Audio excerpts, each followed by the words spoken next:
Muy buenas tardes, hermanos. Dios les bendiga. Bienvenidos un día más a este tiempo, a este espacio que pretende dar respuesta a preguntas que recibimos prácticamente cada día y que nos ayudan a acercarnos a Dios y a su palabra, porque tenemos en nuestro corazón un genuino deseo de aprender, de conocer cada vez más de Dios y de su palabra.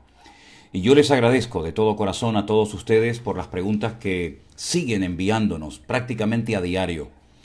Y esto nos obliga también a nosotros a estudiar, a prepararnos, a profundizar en las Sagradas Escrituras para, en este tiempo, que lo hemos llamado el Pastor Online, como bien saben ustedes, poder dar respuesta, pues, bíblica a esas dudas, a esas preguntas que ustedes nos formulan. No es que lo sepamos todo, ni muchísimo menos. Pero repito, esto tiene algo muy positivo, y es que nos obliga a indagar, a profundizar, a escudriñar las Escrituras. Y hoy hemos recibido, o durante estos últimos días, mejor dicho, hemos recibido preguntas muy interesantes por parte de ustedes.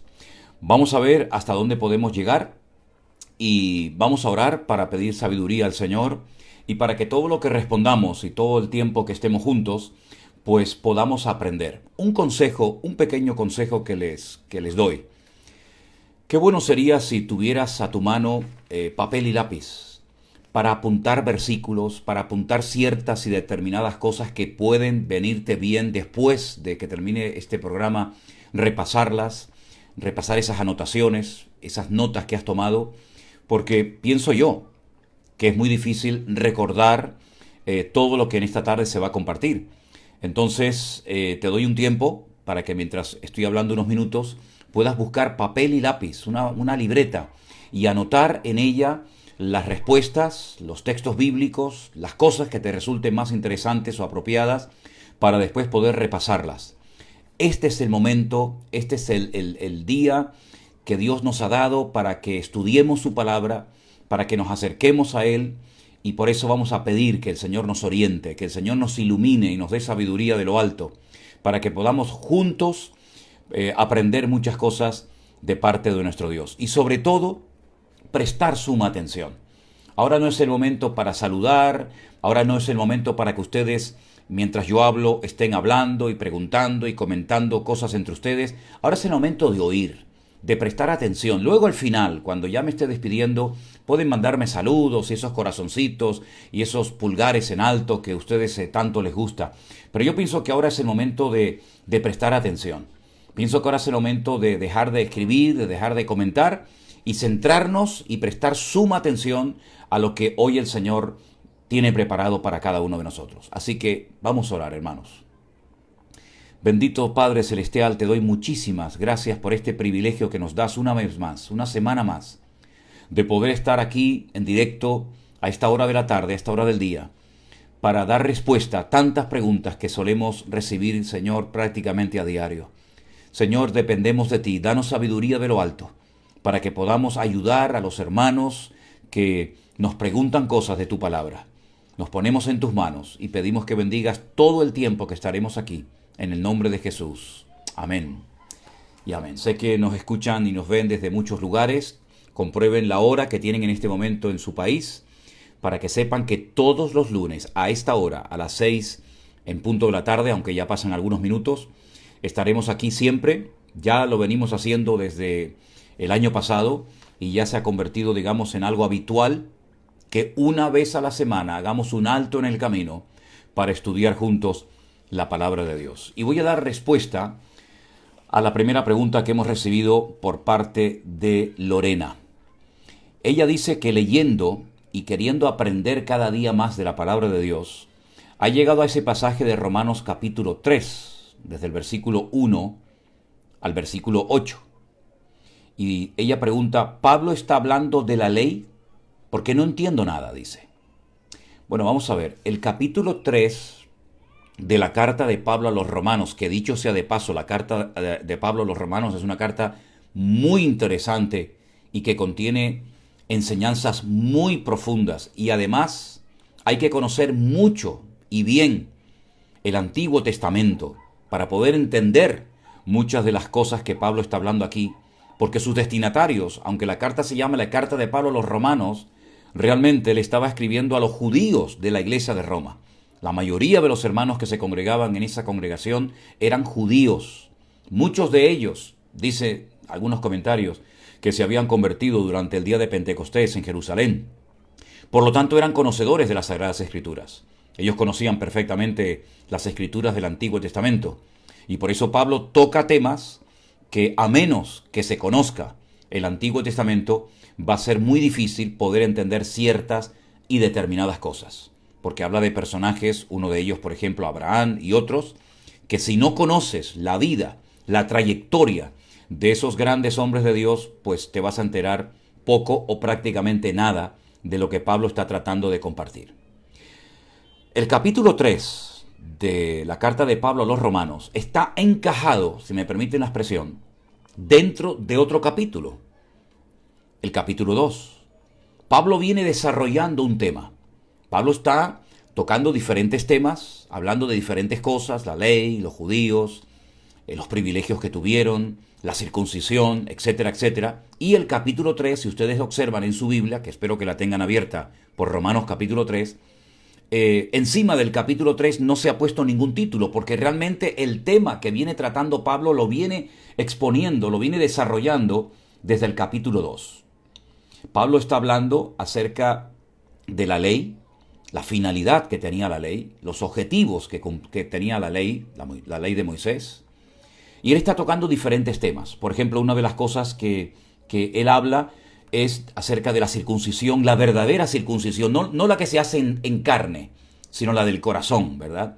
Y Pablo está desarrollando unos temas muy interesantes para llevar a su audiencia y a los lectores de su carta en el futuro al terreno de que la ley tenía unos objetivos. El principal era mentalizar, preparar al pueblo de Israel para que cuando llegara el Mesías, él que sería el único ser humano en toda la historia de la humanidad, que cumpliría con todas las exigencias de la ley, pudieran reconocer que la ley no era una meta, un objetivo a alcanzar, sino un medio para llegar a Cristo. Porque la ley, la Torá, que son los primeros 5 libros de la Biblia, Génesis, Éxodo, Levítico, Números y Deuteronomio, sin Cristo está vacía.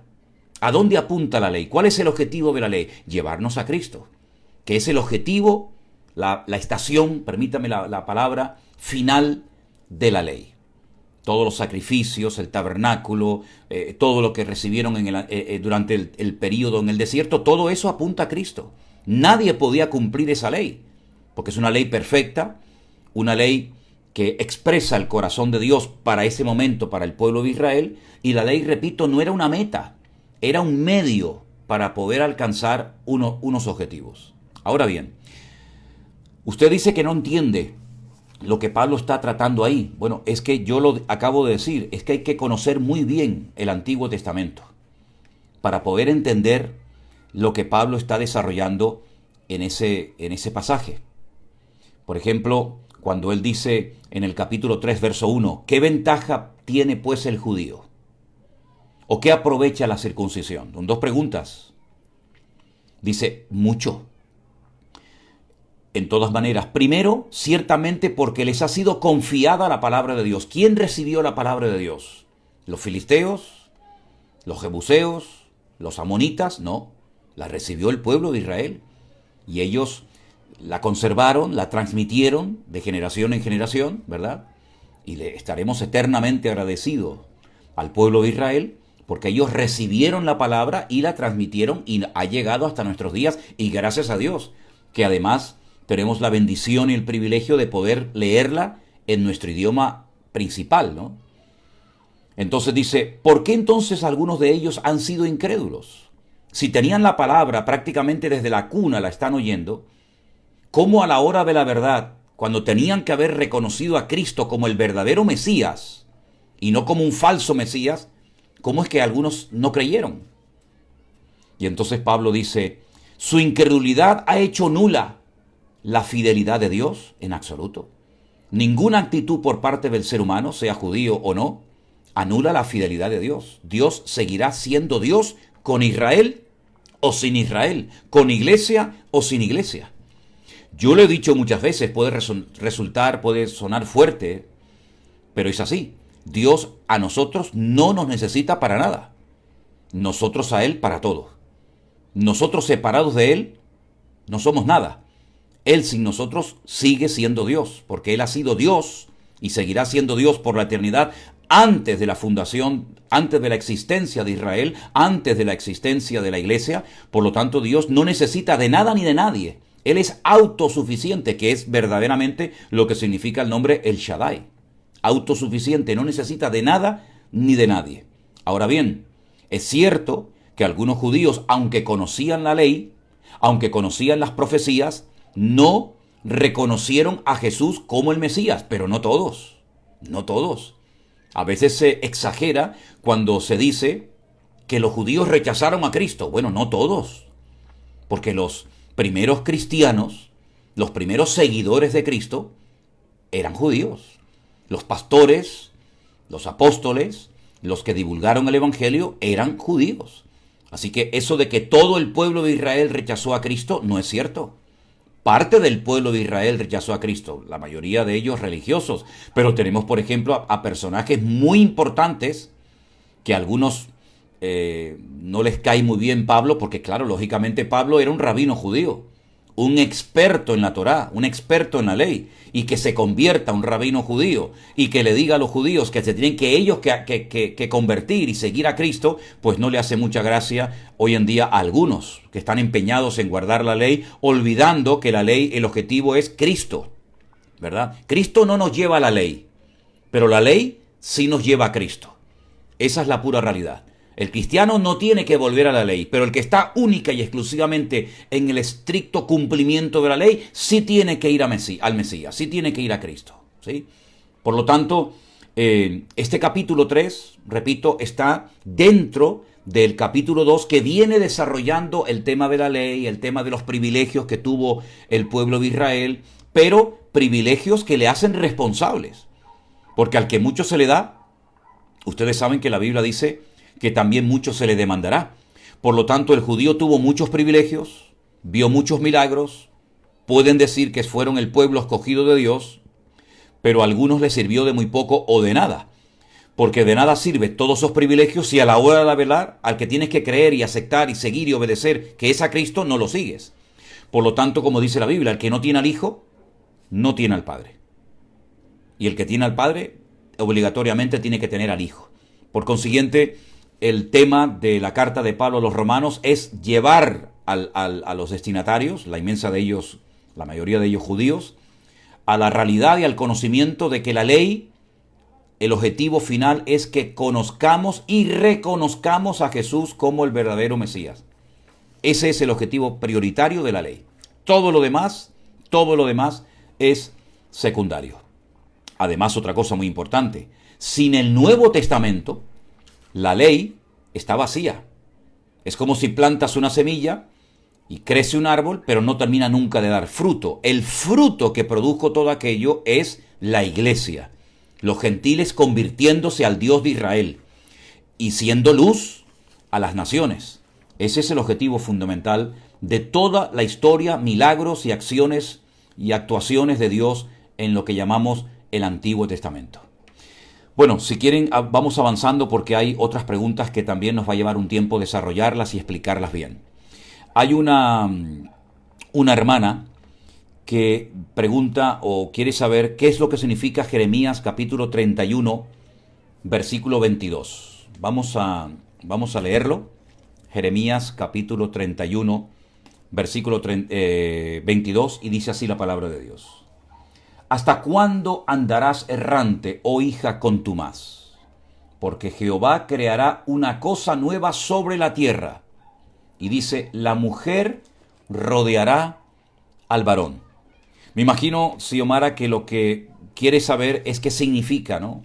¿Qué aplicación tiene eso de que la mujer rodeará al varón? Vuelvo otra vez a decir algo parecido a lo que acabo de decir con Romanos capítulo 3. El capítulo 31 del profeta Jeremías arranca el desarrollo de todo lo que está tratando de explicar y de compartir el profeta Jeremías, arranca en el capítulo 30. Y si te fijas, en el capítulo 30 se le está hablando a los cautivos que volverán del destierro. Cuando estuvieron en Babilonia se les promete que retornarán.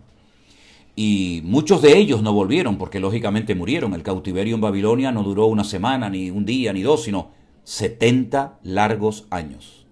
Y muchos de ellos que fueron llevados, deportados a Babilonia, lógicamente no volvieron. Otros nacieron en el cautiverio y no conocían Jerusalén. No conocían aquellas cosas que habían ocurrido en Jerusalén, en el templo. Las oían de sus padres, de sus antepasados, pero no las vivieron en carne propia. Y otros no quisieron volver nunca a Jerusalén. Se quedaron en Babilonia viviendo. Y allí echaron raíces. Y bueno, esto sería otro tema. Ahora bien, a lo largo del capítulo 30 y 31 del profeta Jeremías, Dios viene diciendo que van a producirse en el futuro una serie de cambios. Uno de los más importantes es que dejarían de ser cautivos en un país extranjero como Babilonia y volverían otra vez a su tierra. Otra vez volverían a reconstruir el templo, las murallas, otra vez el sistema de sacrificios, etcétera, etcétera. Y una de las cosas que choca en toda esa historia, en todos esos cambios que se van a llevar a cabo en la vida de los miles y miles de cautivos que volverán otra vez a su país, es lo que hemos leído en esta noche en Jeremías 31:22. La mujer rodeará al varón. La semana pasada creo recordar que yo dije que a veces es bueno ver lo que dicen otras versiones de la Biblia para comparar si lo que no entiendo en una versión, como por ejemplo esta que acabo de leer, que es la versión Reina Valera 1960, lo que no entiendo en ella, lo puedo entender en otra versión. Y permítame compartirles una versión del mismo versículo de la Biblia, pero en otra versión de la Biblia que en vez de decir la mujer rodeará al varón, dice, una mujer cortejará a un varón. Ya cambia un poco, ¿verdad? No es lo mismo rodear a un varón que cortejar a un varón.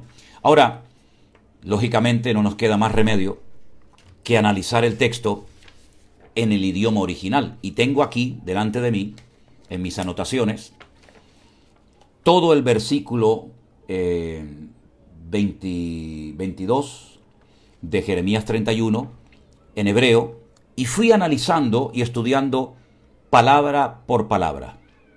Analicemos la frase que dice, la mujer rodeará al varón. La frase en hebreo diría, Nekevá tesovev gaver.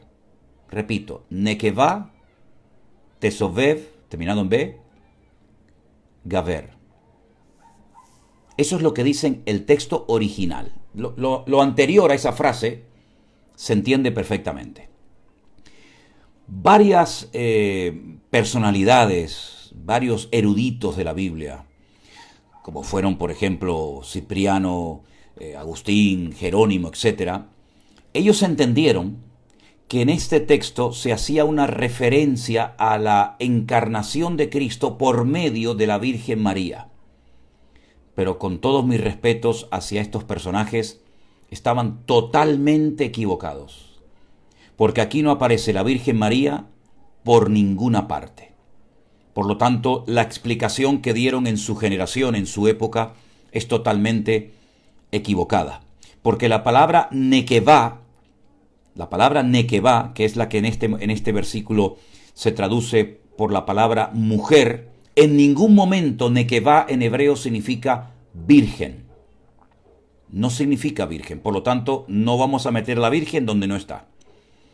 Por otra parte, el verbo rodear, que es el verbo hebreo sabá, pone a un lado la idea de concebir. No tiene nada que ver concebir, ni tiene nada que ver María, ni tiene nada que ver una virgen. Por lo tanto, tenemos que ir descartando explicaciones al texto que se han dado erróneamente a lo largo de la historia. La referencia a vírgenes, que se da por ejemplo en el versículo 4, podemos ver que esa virgen que se menciona en el versículo 4, permítame que se lo lea, estamos en Jeremías capítulo 31, versículo 4, aún te edificaré y serás edificada, oh Virgen de Jerusalén, de Israel, perdón, oh Virgen de Israel. Todavía serás adornada con tus panderos y saldrás en alegres danzas. Cuando se menciona la palabra virgen en ese versículo, está hablando de Israel, no está hablando de la Virgen María. Ahora, en el contexto del capítulo 31 de Jeremías está hablando de Israel, del pueblo de Israel, y para hacer una correcta exégesis, es decir, para poder extraer el significado profundo, genuino y real del texto, tenemos que analizar el significado de las palabras. Y no aparece ni la palabra virgen, ni la palabra concebir, nada que ver en esta palabra nekevá, que significa, repito, mujer. Ahora bien, se habla de una mujer, no de un individuo, no de una persona, ni de un hombre ni de una mujer, sino de un colectivo, ¿verdad? Por lo tanto, tenemos que partir de la base de que se habla de una relación nueva y fresca, una relación de proximidad que Israel tendrá con su marido, con su Dios. De eso es lo que está hablando el texto, ¿verdad? La mujer, que es Israel, va a entrar en una relación de intimidad con su marido, que es el pueblo de Israel. Es diciendo la Virgen de Israel, mi amada, mi novia, mi esposa, Israel, como se le llama en el Antiguo Testamento al pueblo de Israel, que me ha sido infiel y que por eso la he llevado al cautiverio, volverá a mí y me rodeará y estará junto a mi corazón. Y presten mucha atención a todas estas explicaciones, porque luego cuando respondamos a una pregunta que una hermana nos hace acerca del libro del Cantar de los Cantares, va a venir muy bien recordar lo que estoy explicando ahora. Entonces Israel volvería del cautiverio y se acercaría a Dios y tendría una relación de más intimidad y de más comunión con su Dios. Entonces el contexto de Jeremías capítulo 31 habla acerca de Israel, de cómo volvería otra vez a estar cerca, porque realmente la traducción más correcta no sería que la mujer cortejará al hombre, sino que la mujer, Israel, se acercará, rodeará, abrazará, ¿verdad? Tendrá comunión con el varón, y en este caso el varón representa a Dios, la comunión de la iglesia, perdón, de Israel con su amado, con su Señor. Y ahí es donde yo quiero hacer un pequeño alto en el camino, después de dar una breve explicación sobre este texto. Cuando alguien dice, bueno, yo no entiendo el propósito del libro del Cantar de los Cantares en la Biblia. Dice, porque no extraigo prácticamente nada de ese libro y no lo entiendo. Bueno, el que usted no entienda el objetivo del libro del Cantar de los Cantares en la Biblia, no significa de que el libro del Cantar de los Cantares no tiene por qué estar en la Biblia. El libro del Cantar de los Cantares es una relación real que hubo entre el rey Salomón y una mujer de la cual estaba locamente enamorado. Es el relato de una relación de amor genuino y verdadero entre Salomón, el amado, y la sulamita, que en este caso es la amada.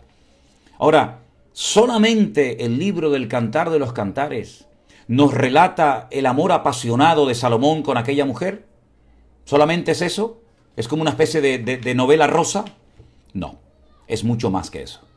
Detrás del relato superficial del Cantar de los Cantares, tenemos que ver que ese libro representa, simboliza un amor entre un Dios locamente enamorado de un pueblo que en aquel momento era el pueblo de Israel, pero que a lo largo de la historia, el pueblo de Israel, digamos, no sería un pueblo, digamos, el único que sería ese pueblo amado por Dios, sino que nosotros, como dice la Biblia, le dice el Señor a los gentiles, vosotros que no erais pueblo, ahora sois pueblo de Dios, real sacerdocio, nación santa, pueblo adquirido por Dios, para que anunciéis las virtudes de aquel que os llamó de las tinieblas a su luz admirable. Este es el objetivo fundamental del libro del Cantar de los Cantares. Es el relato real de un amor de un rey con una mujer, ¿verdad? Relata de una forma en un estilo muy poético, poesía hebrea, y habla del pelo, habla del cuerpo, habla de los ojos, habla de los labios, habla del amor que este hombre siente por esta mujer, del amor que esta mujer siente por él, de los problemas que a veces ha habido, de cómo ella no le abre la puerta al amado cuando el amado quiere entrar y quiere tener comunión con ella, y ella le presenta la excusa de que cómo me voy a levantar a abrirte la puerta si me acabo de lavar los pies, y entonces se da cuenta, se percata del error terrible que ha cometido de rechazar al llamado de su amado, y entonces cuando sale y abre la puerta, pues se da cuenta de que el amado ya no está, lo ha perdido.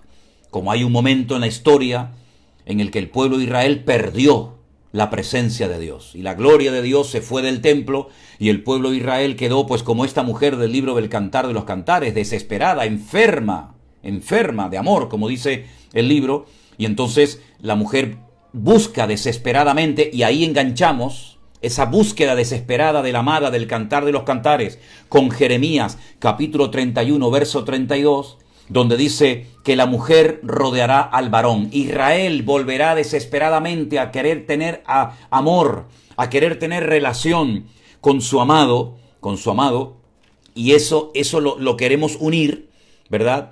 Para demostrar que la amada, que en este caso era el pueblo de Israel, pues va a llegar un momento en el que Israel va a reconocer sí o sí que su amado es el Mesías, y el Mesías ya vino y murió por toda la raza humana, incluido gentiles, incluido personas del pueblo de Israel. Por lo tanto, no adoramos a la Torá, no adoramos a la ley, sino adoramos al Dios de la palabra. La palabra nos lleva a Dios y Dios nos lleva a su palabra, pero al Señor, tu Dios, adorarás y a Él solo servirás. No adoramos la Biblia. No adoramos la Biblia, adoramos al Dios de la Biblia. Por lo tanto, es muy importante que nos demos cuenta de que estos tiempos de refrigerio, de renovación espiritual, yo doy mi opinión y creo que también tengo derecho a darla, yo creo que ya han comenzado.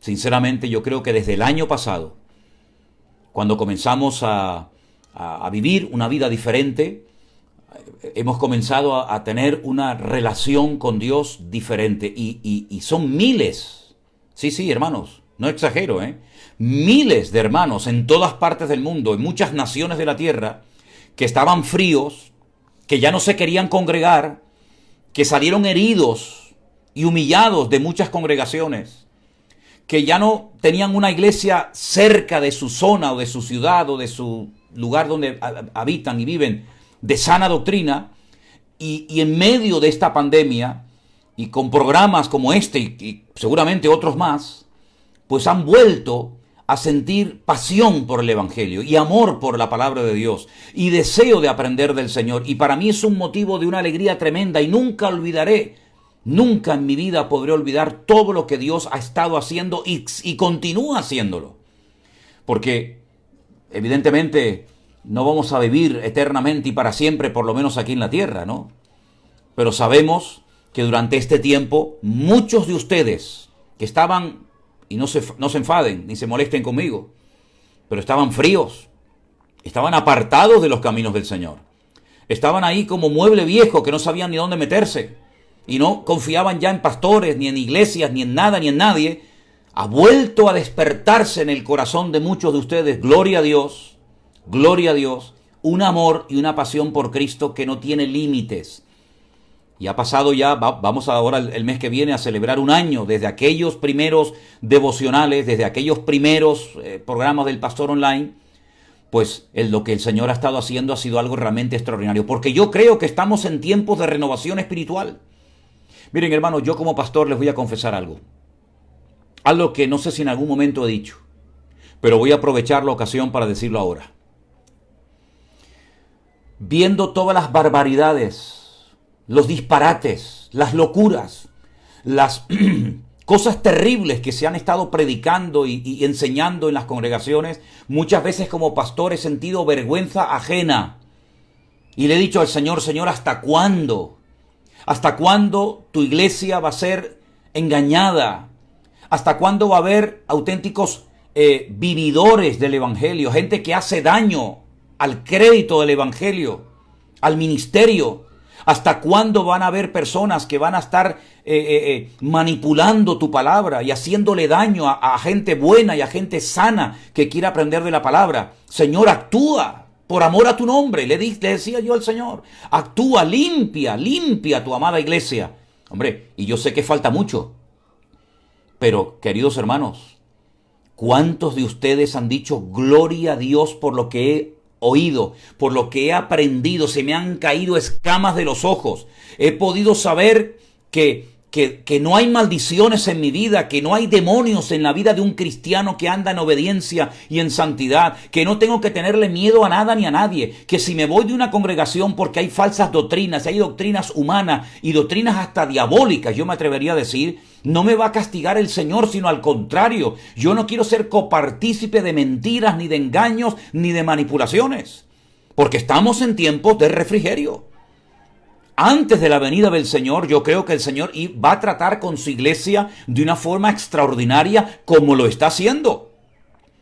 Y si solamente en este año, fíjense lo que les voy a decir ahora, si solamente una sola persona durante todo este año que hemos estado pues horas y horas y horas emitiendo para poder ayudar y para poder orientar a muchas personas, aunque esto nos han valido pues lluvias de críticas y de celos y de envidias y de gente que se ha dedicado a tratar de desprestigiarnos, etcétera, etcétera. Dios sabe todo. Si solamente una persona en este tiempo se ha vuelto a enamorar del Señor y se ha despertado de su sueño profundo y se ha vuelto otra vez a meter en las cosas del Señor, gloria a Dios. Ha merecido la pena. Por eso el libro del Cantar de los Cantares es mucho más que el relato de un amor entre un hombre y una mujer. Es el relato de un amor apasionado, de un Dios locamente enamorado de la raza humana, de un Dios que ama al hombre y es capaz hasta de mandar a su hijo, cosa que yo nunca haría, y ninguno de los que somos padres y madres haríamos, mandar a nuestros hijos para que nos los maten y los rechacen y los escupan. Nunca haríamos eso, pero Dios sí lo hizo. Dios envió a su amado Hijo. Y es que no tengo palabras para agradecer a Dios lo que Él hizo por nosotros, lo que Él hizo por mí. Mandó a su Hijo para que muriera por mí. Es algo que no podemos entender. Yo creo que no hay un predicador en el mundo que sea capaz en un mensaje ni en 1000 sermones de explicar el amor de Dios. El amor de Dios es algo que nos ha cautivado, algo que nos ha transformado para siempre. Que Dios mande a su Hijo para morir por mí, para morir por mis pecados. Tendría que haber muerto yo, pero no Él. Pero Él dijo, no, yo voy a ocupar tu lugar. Yo voy a derramar mi sangre y tú no tienes que derramar ni una sola gota tuya. Mire, hace unos días con una tijera me corté el dedo. Y sangré mucho, hasta que bueno, ya después se paró. Y la sangre es algo que a mucha gente le produce como nerviosismo y algunos se desmayan cuando ven sangre y todo eso. Imagínense la sangre de Jesucristo derramada en la cruz por nuestros pecados. Es algo que no hay sermón, no hay predicador que pueda explicar esto. Es algo, sí, inconmensurable. Es algo realmente grandioso. Y por eso la hermana que preguntaba o decía, yo no entiendo, no sé qué objetivo tiene el libro del Cantar de los Cantares, pues explicarnos de una forma muy objetiva, a través de un amor humano, el amor divino, para que podamos entender que Dios va en serio y que Dios es amor y lo demostró. Bueno, vamos a responder a más preguntas porque empiezo a hablar y hablar y hablar y me olvido de que tengo todavía un montón de preguntas delante de mí. Hay una hermana que pregunta en el libro de los Hechos, el capítulo 1, el versículo 10. Vamos a leerlo. Libro de los Hechos, escrito por Lucas, capítulo 1, versículo 10. Ella pregunta, estas personas, estos personajes, ¿quiénes son? Vamos a leerlo. Y estando ellos con los ojos puestos en el cielo, este es el día de la ascensión de Cristo, entre tanto que él se iba, he aquí se pusieron junto a ellos dos varones con vestiduras blancas. Si usted pregunta, Cristina pregunta, estos dos hombres con vestiduras blancas, ¿quiénes eran? Hombre, es cierto que la Biblia no dice el nombre o quiénes eran, pero si me permiten dar una opinión personal, y no he visto ningún comentario ni he buscado otra explicación, pero yo siempre he creído, y perdonen si la respuesta tal vez para alguno no es correcta, yo siempre he creído que eran ángeles. Yo siempre he creído que en el momento de la ascensión hubieron ángeles, y estos dos varones con vestiduras blancas puede ser que fueran ángeles y fueran los que hablaran con los discípulos diciéndoles, no os preocupéis, que este mismo que se ha ido al cielo es el mismo que también vendrá como la habéis visto ir. Así que la respuesta yo creo que son ángeles que estuvieron en ese momento en el día de la ascensión de nuestro Señor Jesucristo. Y luego hay una pregunta también muy interesante que hace Ariane. Pregunta en el versículo de Mateo 2:23, y yo me hice una vez esta pregunta, así que me llamó la atención de que alguien preguntara algo que a mí en su momento también no digo que me preocupaba, pero sí intenté encontrar una explicación. En Mateo capítulo 2, versículo 23 dice, y vino y habitó, esto es cuando regresan de Egipto sus padres y se van a vivir a Nazaret, al pueblo de Nazaret. Dice que vino y habitó en la ciudad que se llama Nazaret, para que se cumpliese lo dicho por los profetas. Por lo menos en la versión Reina Valera del 60 lo pone en plural, por los profetas, que habría de ser llamado Nazareno. Yo no sé lo que tenía en mente, lógicamente no lo puedo saber, lo que tenía en mente Mateo cuando escribió y dijo esto. Pero los profetas, en plural, no dijeron, no hablaron de que él sería llamado Nazareno, porque viviría en Nazaret. Ya explicamos el otro día la diferencia entre Nazareo, que era aquel hombre que hacía un voto, ¿se acuerdan? Cuando hablamos de Sansón, y Nazareno, que es un habitante, una persona de la localidad, de la población de Nazaret. Ahora bien, si se fijan ustedes en su Biblia, estoy leyendo en Mateo 2:23, hay una cita a pie de página que es Isaías 11:1. Y claro, cuando uno lee Isaías capítulo 11, versículo 1, a mí por lo menos me pasó que digo, bueno, ¿y qué relación tiene lo que dice Mateo, que Jesús sería llamado Nazareno, con Isaías 11:1? Porque dice, saldrá una vara del tronco de Isaí era el padre del rey David, un vástago retoñará de sus raíces. Ahora, analizando el texto en hebreo, la palabra vástago en hebreo es la palabra netzer. Netzer. N-E-T-Z-E-R. Netzer. Y se parece mucho a la palabra notzi, que es la palabra nazareno. Entonces puede ser, la explicación más lógica es que como la palabra vástago se pronuncia y es muy parecida a la palabra nazareno en hebreo, puede ser que de ahí sacara Mateo la conclusión de que ese texto de Isaías 11:1 hace referencia al hecho de que Jesús, al vivir en la población, en la localidad de Nazaret, sería llamado Nazareno. Pero no hay otras profecías, no hay otros profetas que apoyen lo que Mateo está diciendo aquí. Esa es la explicación más lógica de este texto, de esta profecía. ¿De acuerdo?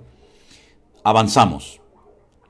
¿Los ángeles viajan a la velocidad de la luz o más rápido?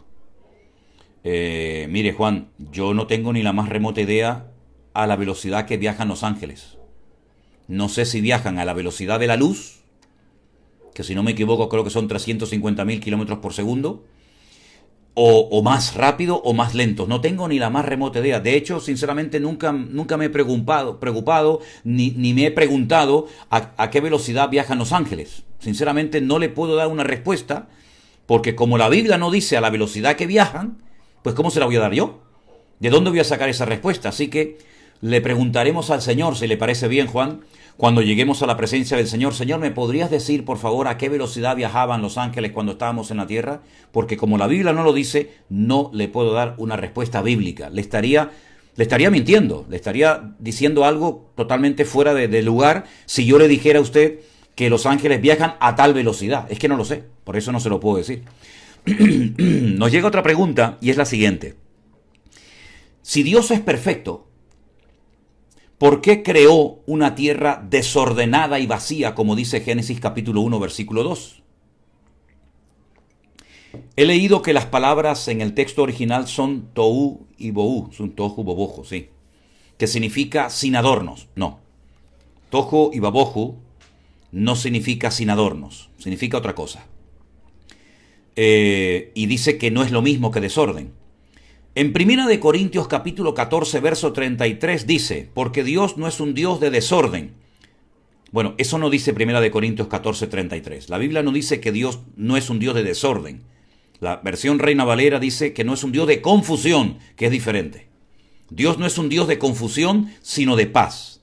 Bueno, para resumir, ¿me podría explicar por qué la Biblia dice que Dios creó una tierra desordenada y vacía? Es que la Biblia no dice eso. La Biblia dice que en el principio, o en un principio, Dios creó el cielo y la tierra. Y a continuación, el versículo 2, dice que la tierra, Él creó lo superior y lo inferior, ¿verdad? Y la tierra pasó a un estado de caos, pasó a un estado de desorden, pasó a un estado de oscuridad. Cambió completamente lo que Dios había creado en un principio. Porque si os dais cuenta, Génesis capítulo 1, más que el relato de una creación, aunque también hay partes de que Dios está creando, lo que realmente, si os dais cuenta, lo que Dios está haciendo es poner en orden la creación que ha sido desordenada, alterada, cambiada, y ahora explicaremos por qué. Los expertos, los comentaristas dicen que entre Génesis 1.1 y Génesis 1.2 algo pasó, algo sucedió, que la tierra ya no era lo que fue en un principio.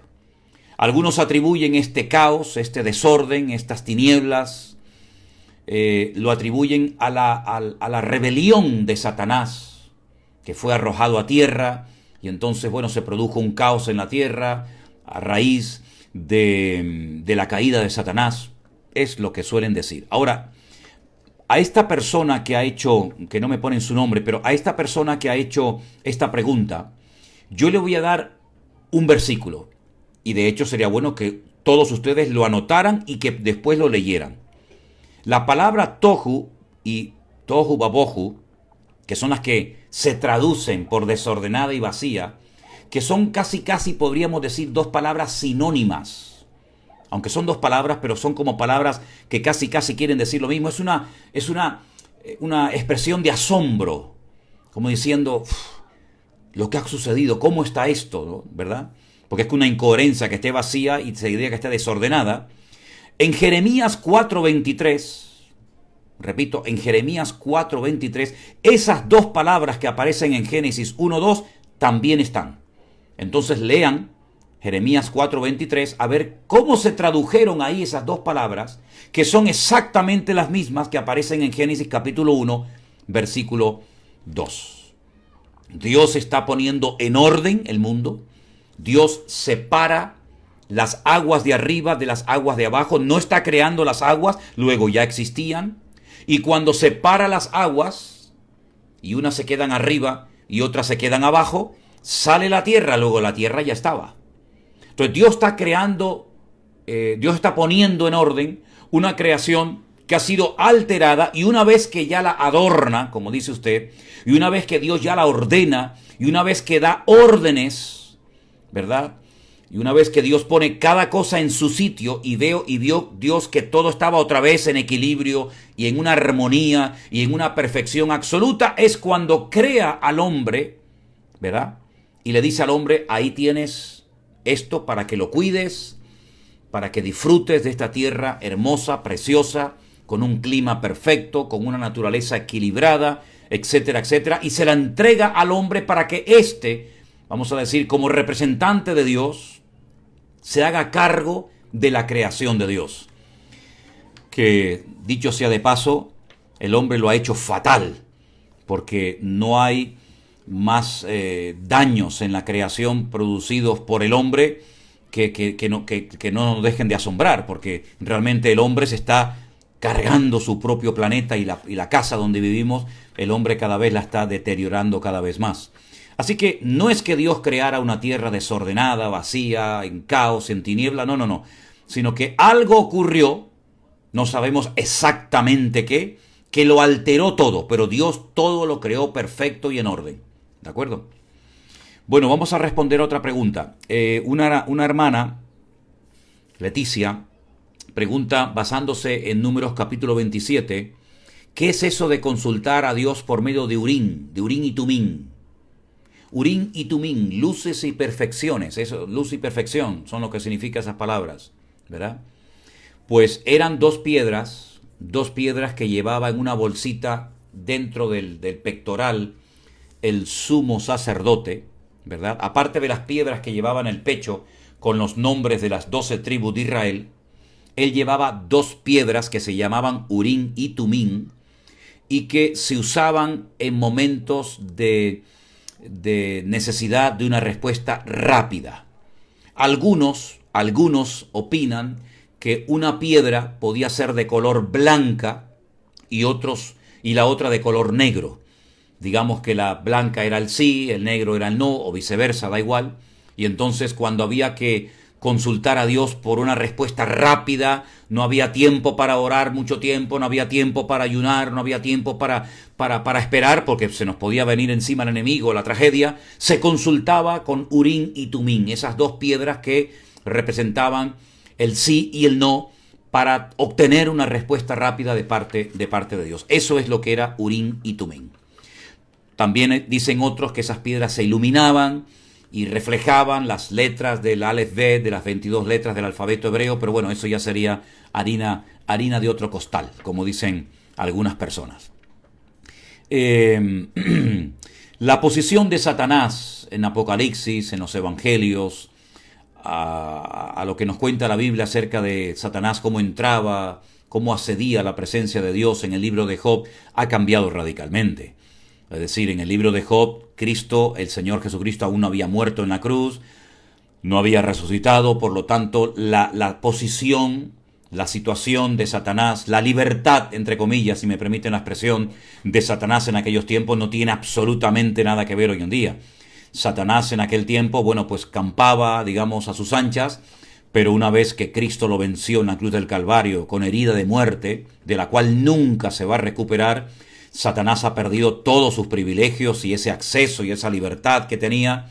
Es un ser caído, es un ser derrotado, es un ser que goza de libertad condicional, pero es un ser que está totalmente vencido y la victoria de Cristo nos la ha, delegado el Señor a nosotros, de tal manera que ya no somos víctimas del enemigo, ni de sus tentaciones, ni de sus maquinaciones, ni de sus artimañas, porque ahora el que está en nosotros es mayor que el enemigo, y por lo tanto él está totalmente derrotado y vencido.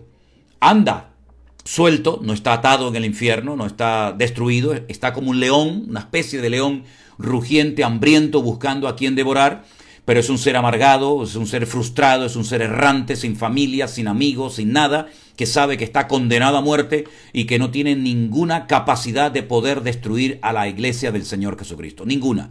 Lo intenta y lo intenta y lo intenta, pero las puertas del infierno, es decir, él, Satanás, con todos sus secuaces, nunca podrán destruir a la iglesia de Cristo. Y miren que lo ha intentado, porque el Señor Jesucristo venció a Satanás con herida de muerte y nunca más, repito, se recuperará de ella. Por lo tanto, la posición de Satanás hoy en día es completamente diferente a la posición que él tenía, a los privilegios que él tenía antes de la crucifixión y de la muerte de nuestro Señor Jesucristo.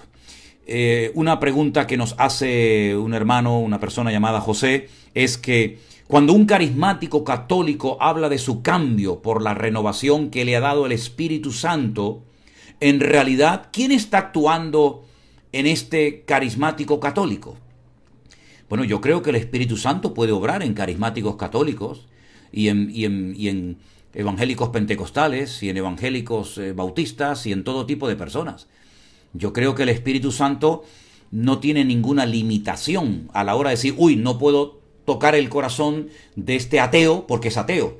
O no puedo convencer de pecado, ni puedo obrar en la vida de este señor porque resulta que es un católico carismático, es un evangélico bautista, es un evangélico pentecostal. Yo creo que esas limitaciones nos las hemos inventado nosotros.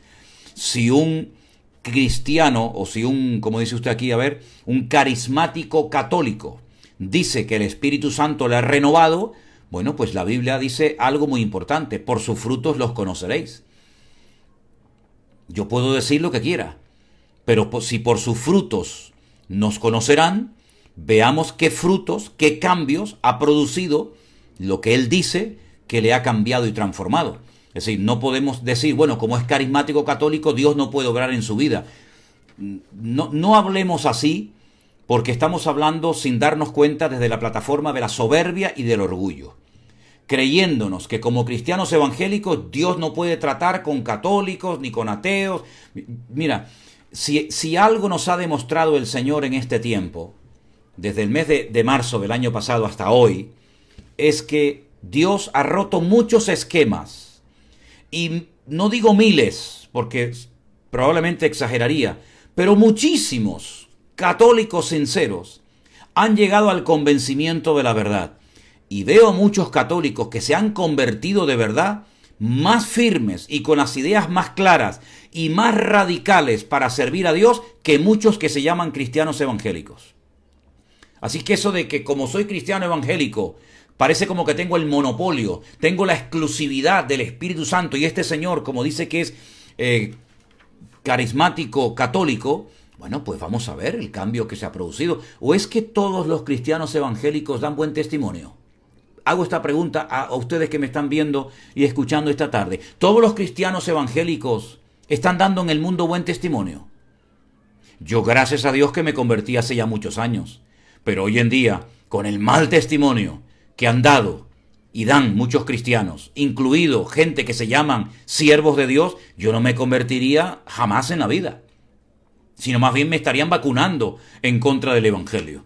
Por lo tanto, vamos a quitarnos los títulos, vamos a quitarnos las etiquetas y vamos a dejar que el Espíritu Santo obre en los que Él quiera, como quiera y cuando quiera.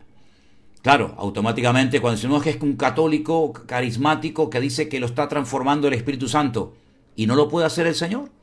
¿No puede hacer el Señor eso? ¿Quién le dijo a usted que el Señor no puede obrar y cambiar y transformar a un carismático católico?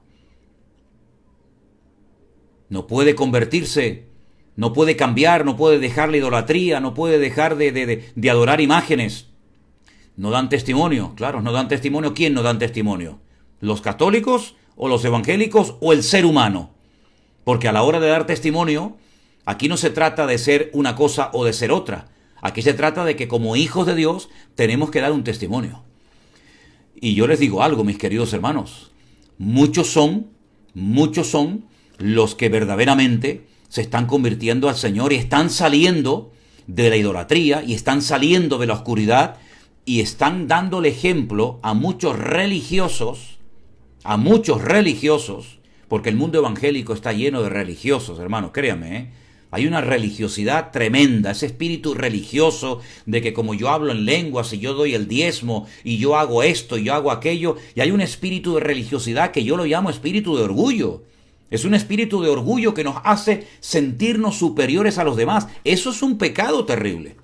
Entonces, que usted tenga un amigo, un conocido que le diga, mire, yo soy carismático católico y el Espíritu Santo me está renovando. Yo digo, pues gloria a Dios, que te siga renovando, pero no solamente a ti, y que a mí también me renueve cada día más el Señor. ¿O es que nosotros ¿no necesitamos también ser renovados cada día por el Espíritu Santo y por el Señor? Por supuesto que sí. Bueno, voy a ver si hay alguna pregunta más y si no, pues damos por concluida esta ronda de preguntas por hoy. Pues veo que he respondido a todas las preguntas que hoy me han llegado. Seguramente a lo largo de la semana van a llegar más y como siempre haremos todo lo posible por estar el próximo lunes a esta misma hora, a las 6 de la tarde hora aquí en las Islas Canarias. Quiero darles las gracias a todos ustedes por haberse conectado. Sé que para muchos de ustedes son horas complicadas, sé que muchos de ustedes están trabajando, pero de verdad que Dios les bendiga por el esfuerzo que hacen, porque sois un ejemplo. Cuando a mí me escribe gente y me dice, pastor, ahora mismo yo estoy escuchando el devocional y son las 3 de la madrugada. Como me decía el otro día nuestro hermano Osman allí en Tierra Alta, en Colombia, pastor, son las 3 de la mañana y estoy esperando que empiece el devocional. Hermanos queridos, la verdad es que el ejemplo, el apoyo, el cariño que ustedes han demostrado y siguen demostrando hacia nosotros, yo no tengo palabras. Yo no tengo palabras para agradecerles todo lo que el Señor nos ha regalado y obsequiado durante todo este tiempo. Desde marzo, se lo decía el otro día a Elena, mi esposa, Dios nos cambió la vida. Hay un antes y un después en nuestra vida desde aquel confinamiento del 14 de marzo de 2020 a hoy. Hemos conocido a miles de hermanos, familias, gente extraordinaria.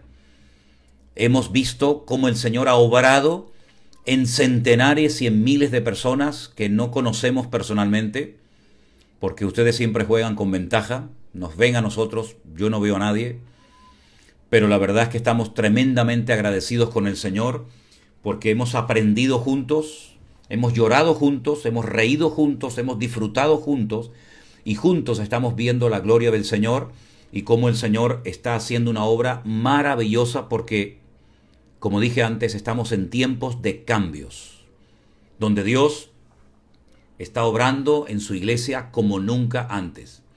Y muchos, cuando vuelvan a sus congregaciones, ya no va a ser como antes, porque ahora han adquirido un conocimiento y saben unas cosas que antes no sabían.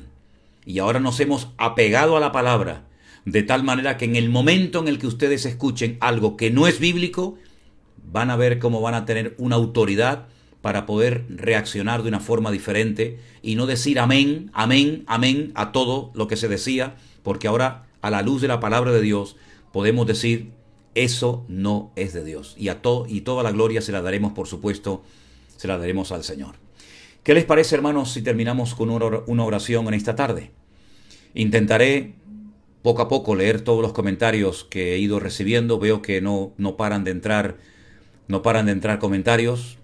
Es imposible leerlos mientras estoy hablando, pero intentaré leerlos después detenidamente.